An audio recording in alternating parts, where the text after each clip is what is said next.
Bueno, y hoy Puerto Rico se levanta con otro reportaje aterrador de cómo continúa el aumento de la incidencia criminal, pero esta vez particularmente en el grupo de menores de 18 años. Cuando miramos esas estadísticas, ha habido un aumento de un 57% en las estadísticas de lo que es el año pasado a este. Tenemos sobre 172 casos de menores de 18 años que se han visto vinculados a incidencia criminal en estos momentos. Y hoy, más allá de este diagnóstico, yo quiero hablar con los que todos los días están metidos en la olla y la menean sobre qué podemos hacer para cambiar esto. Hoy me acompaña la Emilia Licea Rodríguez, trabajador social. También está con nosotros Marco Santana, trabajador social y presidente de la Red por los Derechos de la Niñez y la Juventud de Puerto Rico, también trabajador social. El doctor Jorge Suárez, director asociado y catedrático auxiliar de Justicia Criminal, Universidad Interamericana. Bienvenidos a los tres. Gracias, Alexandra. Qué placer tenerle. Bueno, qué bueno estar con este grupo de gente. ¿Verdad?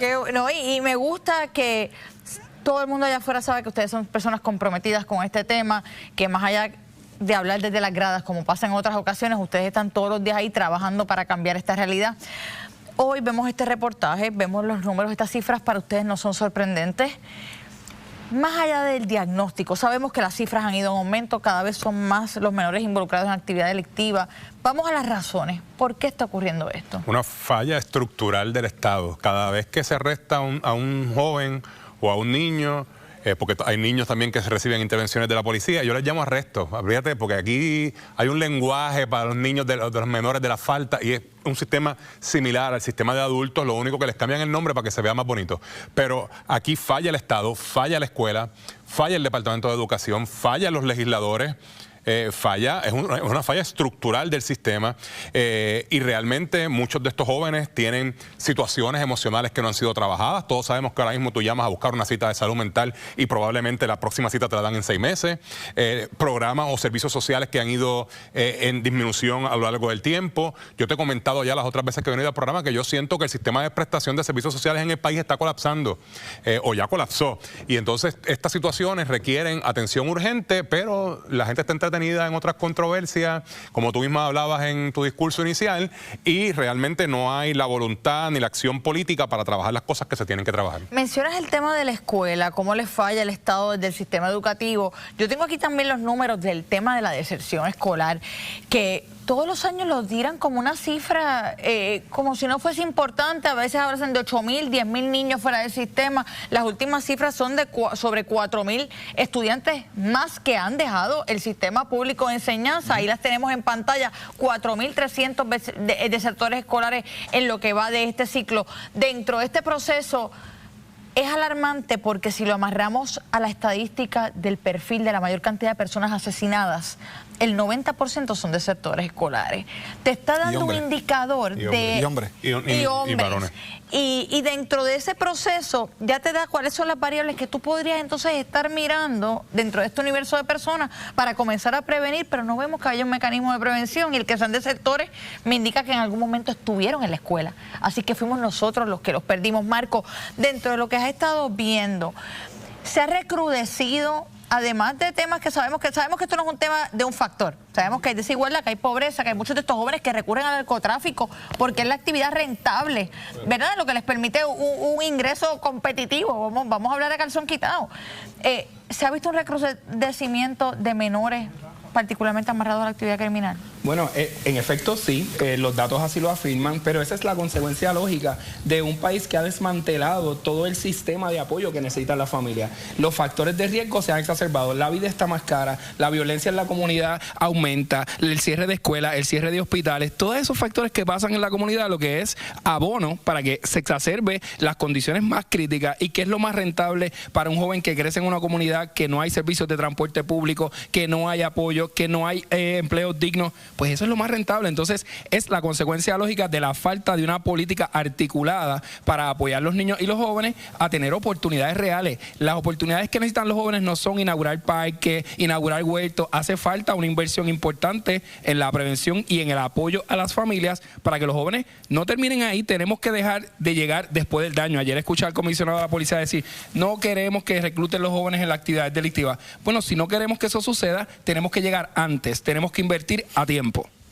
Dentro de lo que estamos viendo en el proceso, muchas veces queremos invertirlo todo en la medida correctiva. Vamos a tener más policías, más patrullas, más chalecos antibalas, en mejores iniciativas en el Departamento de Corrección.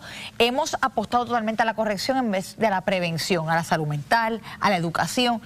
Pero esa misma corrección realmente es rehabilitadora, permite que estos individuos se reinserten en la sociedad. Un joven que comete una falta, porque sabemos que si es menor comete una falta, ¿tiene posibilidad real con las estadísticas de reinsertarse en la sociedad o está condenado con esa etiqueta? No está necesariamente condenado con la etiqueta, pero tiene un 50 y 50. ¿Por qué un 50 y 50? Porque hay elementos en la sociedad que permiten la reinserción y hay elementos en la sociedad que te ponen el estigma inmediatamente, te ponen un parcho en la frente. Tú vienes de aquí, tú no tienes break de crecer. Fíjate que cuando mezclas lo que has dicho, Alexandra, y estableciendo el punto de partida de que aquí celebramos la mediocridad. Tú tienes estudiantes que pasan la prueba puertorriqueña con 45 y 46%. ¡Eso es jefe! Y ahí lo celebramos eso. Y qué bueno que lo dice, porque los titulares de los principales rotativos del país celebraron los resultados de las pruebas cuando ni el 50% obtuvieron los mínimos de aprovechamiento de los estándares por materia y grado. Estamos estableciendo que aumentamos de 38 a 45 y eso hay que celebrarlo. Sí, celebramos el aumento, pero sigue siendo F. Significa que no estamos sacando el mejor aprovechamiento. Las matrículas son menos, tenemos más problemas con la deserción, menos matrícula. Miren lo que pasa en las universidades del país. Tienes menos gente entrando en las universidades, rentable el elemento del narcotráfico, rentable la criminalidad. Hace semanas atrás yo tuve un conversatorio en la Universidad Interamericana con Alex Capó. ¿Qué pasó desde la violencia donde tú estabas hasta la de ahora? ¿En qué cambió? Pues que los muchachos están empastillados, empepados, que les importa muy poco, que no tienen oportunidades, que no hay trabajo, que se eliminaron las escuelas vocacionales en las escuelas superiores del país, que estaban antes en San Lorenzo hay una perdiéndose allí completa porque no la usan. O sea, se ha perdido mucho de las oportunidades que le daban a los jóvenes para poder no desviarse y nos desenfocamos de eso. Ok, sabemos cuál es el diagnóstico, sabemos lo que hace falta. ¿Qué ocurrió? ¿Es falta de visión, es falta de liderato, es falta de competencias en las personas que toman las decisiones? ¿Dónde está el error de que no hemos logrado conjugar estos factores que para nosotros son obvios y poder ejecutar un plan de acción? ¿Dónde está el problema? Primero, una mezcla de todos los factores que tú estás diciendo, pero aquí las bibliotecas de las universidades privadas y públicas que han estudiado este tema con investigaciones, con disertaciones doctorales, con tesis de maestría, en la Escuela de Planificación, la misma Universidad Interamericana, otras universidades han estudiado esto aquí, pero la gente que está dirigiendo es gente incompetente y eso ya hay que empezarlo a decir con nombre y apellido. Entonces no hay una forma, entonces se simplifica todo a que es un asunto de valores. Ah, ¿dónde están los padres? No, ¿sabes? Yo me crié en una iglesia, recuerdo, y esto es un ejemplo, te voy a dar rápido, donde una familia de muchos valores, 2 de sus hijos cayeron en situaciones violentas y uno de ellos murió en la calle. Y a mí nadie me puede decir que esos señores, que esa señora y ese señor no tenían valores. ¿Sabes? Tenían valores. El asunto es mucho más complicado que eso, es un asunto que tiene que ver con la estructura social que hemos estado discutiendo aquí y hasta que no simplemente, mire, yo he hablado hace un montón de tiempo de hacer un código de bienestar social para organizar las leyes de bienestar social en el país, documentarlas, clasificarlas, ver qué hay repetido, ver qué no hay y poder entonces atajar estos problemas desde una perspectiva, ver las brechas, dónde hace falta legislar todavía para entonces poder trabajar estos asuntos, pero no hay voluntad política para eso porque si tú no te montas en la palma o no te pones una pava, nadie te busca, nadie te habla y no quiere hablar contigo porque tú no eres PNP, no eres popular. Entonces esa situación aquí en Puerto Rico es un problema serio para poder implementar políticas públicas serias. Yo tengo una frustración y yo creo que quizás la comparto con ustedes y es el tema de que uno ve personas comprometidas todos los días que trabajan en esto, que desde su trinchera aportan, pero requieren de que el gobierno tome unas acciones para que se pueda hacer más. Y a veces nos sentimos que no está pasando, que la rueda no se está moviendo. ¿Hasta cuándo vamos a esperar? Porque tampoco podemos quedarnos aquí a esperar que la sociedad colapse. ¿Qué se podría estar haciendo desde afuera para que esto por lo menos se mueva, para que empecemos a ver resultados, para poder al menos salvar algunas vidas?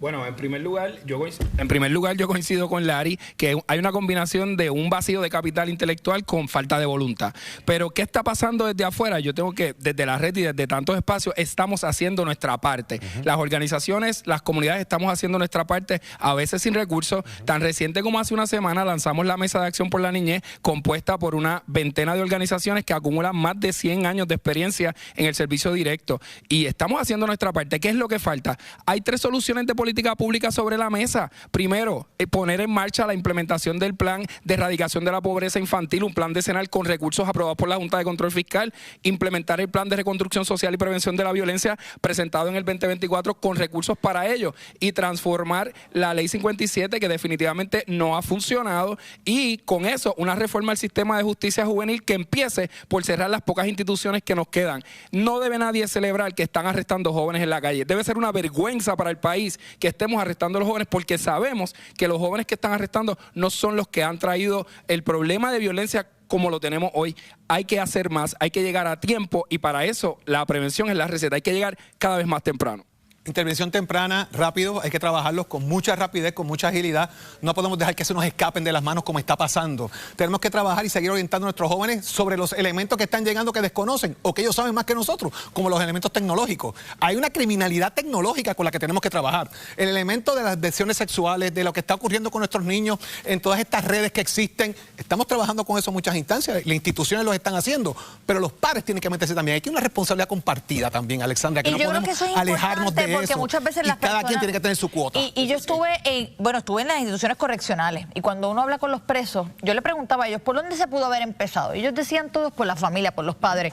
Pero cuando yo voy al contexto de los padres, porque trabajé en muchas escuelas, tenemos niños criando niños. Tenemos padres que vienen de hogares donde lo que se ve es violencia, donde lo que se ve es un fenómeno disfuncional que tampoco ellos están en posición de heredarle eso a sus hijos. Así que, ¿por dónde realmente empezamos a corregir esas deficiencias sociales que hemos arrastrado por generaciones? Y el problema es que nosotros tenemos organizaciones, por ejemplo, como la de Marco, pero son organizaciones que tienen unos recursos muy limitados y no dan para atender a toda la población en Puerto Rico. Lo ideal es que toda la población esté cubierta por estos programas. Por ejemplo, yo trabajé por 19 años dirigiendo clínicas de abuso sexual infanto-juvenil en la Universidad Carlos Albizu. Y una de las variantes era que cuando nosotros entrevistábamos a un niño y a veces interveníamos con la mamá también había sido víctima de abuso sexual y nadie le había dado ningún tratamiento. Entonces, ¿qué tú te vas a dar cuenta? Que estas situaciones generacionales se siguen repitiendo porque hay un vacío de servicios, y entonces, hasta que eso no se ocupe, hasta que no haya un servicio de salud mental, hasta que no se trabaje con el estigma que tenemos los puertorriqueños en buscar ayuda, en sentarnos a recibir terapia. Yo recibo terapia desde que estaba en la universidad, tengo un terapeuta y voy allá y hablo, y a veces lo que hago es bromear con él, pero es un espacio para mí, pues, ¿saben? Tenemos que despatologizar esa idea de que buscar ayuda, tener con quién hablar, con quién acuerparse, hacer tribu con alguien, es importante para uno poder echar hacia adelante. ¿Sobre quién recae la responsabilidad? Desde mi punto de vista, la responsabilidad, como te dije hace unos minutos atrás, aquí hay responsabilidad compartida, familia y Estado. Y en este caso, cuando hablo de Estado, me refiero a todas las instituciones que se pueden involucrar en aportar, en mejorar estas circunstancias. Pero hay un elemento de conducta aprendida, hay un elemento de silencio, hay un elemento de miedo, hay un elemento de no atreverme, hay un elemento de más estigmatizar, y sobre todo, hay una discrepancia económica brutal, donde al que no tiene oportunidad no le brindan la misma porque no tiene la educación, y el que tiene la educación no le brinda la oportunidad porque no la tiene. ¿Realmente es posible salir de este boquete? Porque todo el mundo dice hay que esperar que toquemos fondo, pero nosotros tenemos una habilidad de seguir escarbando. Yo creo que ya estamos en un punto de no retorno. Definitivamente que ya tocamos el fondo. Es momento, yo estoy de acuerdo que la responsabilidad es de todo el mundo, la comunidad y la familia tienen una responsabilidad, pero el Estado tiene una responsabilidad vicaria de garantizar acceso a unos derechos, y eso no lo puede delegar. Y para eso hay que asignar recursos recurrentes que no estén sujetos al vaivén político. La comunidad, la familia, claro, todos los sistemas intervienen sobre la vida de los niños y jóvenes, pero el Estado tiene un rol medular, es la agencia líder, son las agencias de gobierno, la familia y la comunidad van a hacer en tanto y en cuanto los recursos que tengan a la mano. Dale. Bueno, el momento es ya, ¿sabes? Y ya se ha hablado tanto de esto que a veces es frustrante. Cuando se tocan estos temas yo voy ya desanimado, porque hablamos pero nadie escucha. Y entonces es momento de que la gente escuche. Yo quisiera pensar como Marcos que tocamos fondo, pero todos los días algo me sorprende de que parece que más abajo del fondo hay otro fondo, y entonces yo creo que ya es momento. Y quisiera también destacar en la lista de organizaciones que trajo Marcos las iglesias. Hay muchas iglesias que tienen programas comunitarios. Yo me crié en una iglesia comunitaria, ¿verdad? Yo no voy a ninguna iglesia allá, pero yo me crié en una iglesia comunitaria donde, por ejemplo, en el huracán María llegaron a Casa de Papi antes que yo. Y nos consta que hacen un trabajo espectacular e importante. Gracias a los tres por estar aquí. Me gusta tener estos paneles con sustancia y sobre todo con soluciones. Esperemos que podamos, por lo menos si no hay fondo, nosotros tenemos que tirarle esos zapatos, tenemos que tirarle cemento ya. Yo quiero tener tu esperanza. Bueno, aún hay